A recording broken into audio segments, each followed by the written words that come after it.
Abraham was promised that he would receive all the land, all of the promised land, from the river of Egypt to the Euphrates River. Genesis 15:18 it says, on that day the Lord formed a covenant with Abraham, saying, to your seed I have given this land from the river of Egypt unto the great river, the Euphrates River. Abraham, at that time was called Abraham. Later, his name was changed to Abraham. See Genesis 17:5. The time the covenant was made, he was still known as Abraham. And he was promised all this land from the river of Egypt unto the great river, the Euphrates River. In continuation, he was also promised the lands of the Canaanites, the Kenizzites, and the Cadmonites, and the Hittites, and the Perizzites, and the Rephaim, and the Amorites, and the Canaanites, and the Girgashites, and the Jebusites. Later we have the Akedah, the binding of Abraham. And Abraham was commanded to sacrifice his son Isaac. And he said about doing it, but he was stopped in the end. An angel stopped him. And then God repeated the blessing to him. And aspects of the blessing were unconditional. There were some features of the blessing were on condition, others were unconditional, had to be fulfilled at some time or other. So this explains how we get differences in the different borders that are given, and also other differences concerning the future blessings. To all events, getting back to this first blessing of ours, Genesis 15:18, and then go on 19, 20, and 21, he speaks of the nations, the Kenites, the Kenizzites, and the Cadmonites, and the Hittites, and the Perizzites, and the Rephaim, and the Amorites, and the Canaanites, and the Girgashites, and the Jebusites. Later, this blessing is repeated. Only 7 nations are listed. We find in Joshua 3:10, and Joshua said, hereby you shall know that the living God is among you, that he will without fail drive out from before you the Canaanites, and the Hittites, and the Hivites, and the Perizzites, and the Girgashites, and the Amorites, and the Jebusites. But he fails to mention the Canaanites, the Kenizzites, and the Cadmonites. Out of the original 10 nations, only 7 are listed. Sages said that these last 3 Kenites, Kenizzites, and Cadmonites were taken by the Edomites. Edom was descended from Esau. Esau was a son of Isaac.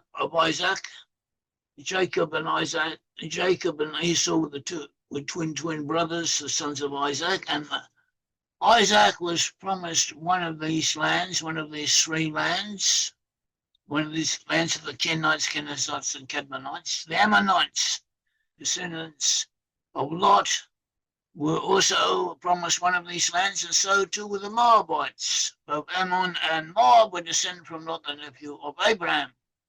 But in the future, all these lands would go to Israel. And these lands originally was areas in the Middle East. After that, they passed over to areas in the Mediterranean region, including Spain. And after that, they passed over to an area further to the north in Western Europe, including Britain, as we will see. And that these areas are destined to be part of the fulfillment of the promise, and these areas would go to the 10 tribes. And these areas in the end times would be considered part of the promised land.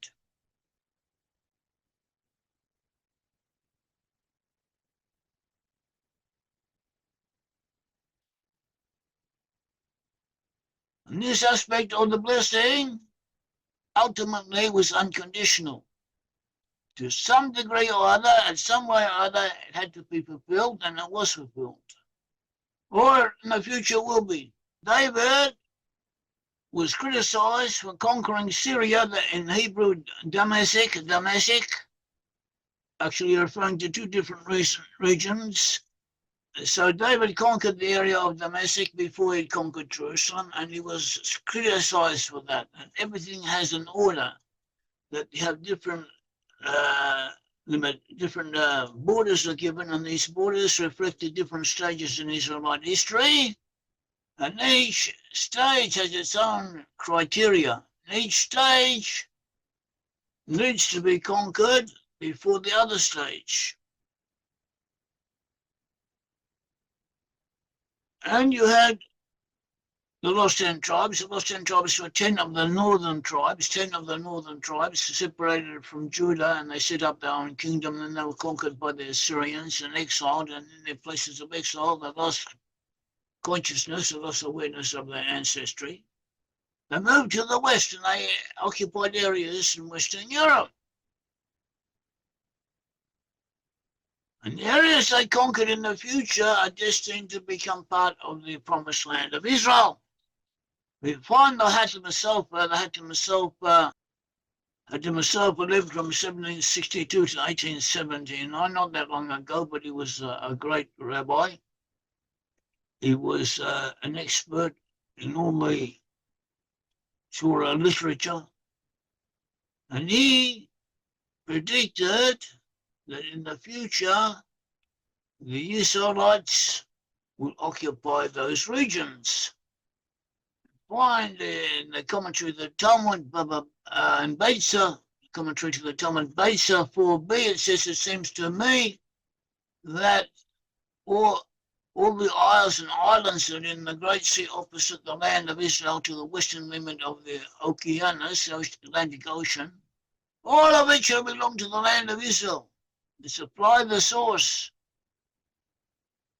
Also, Levusha Mordecai, Rabbi Mordecai Leib Winkler, 1845-1932, also commentated on this in the name of the Hatamasopa.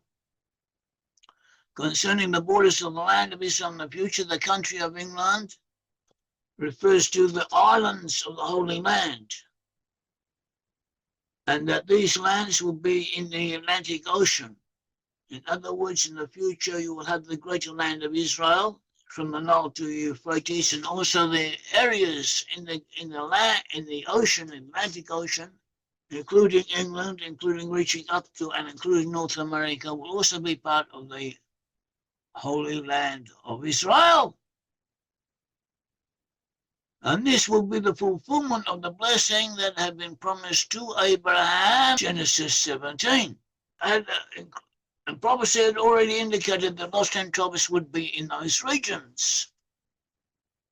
We are told in the Bible that the descendants of Joseph would become one of the most numerous groups of people on earth. You see Genesis 15, and numerous other sources that they lost 10 tribes would be the most powerful nation on earth. See Genesis 27:9, 24:7, Micah 5-7, and other sources that would be the richest, to possess the most mineral and agricultural resources, see Genesis 27:28, and other sources that would live in the best places of the earth, see Isaiah 41:8-9. It would be an island, see Isaiah 42:4, Jeremiah 31:9-10, and other sources, and at the continental extremities at the ends of the earth, see Deuteronomy 33:13, and other sources.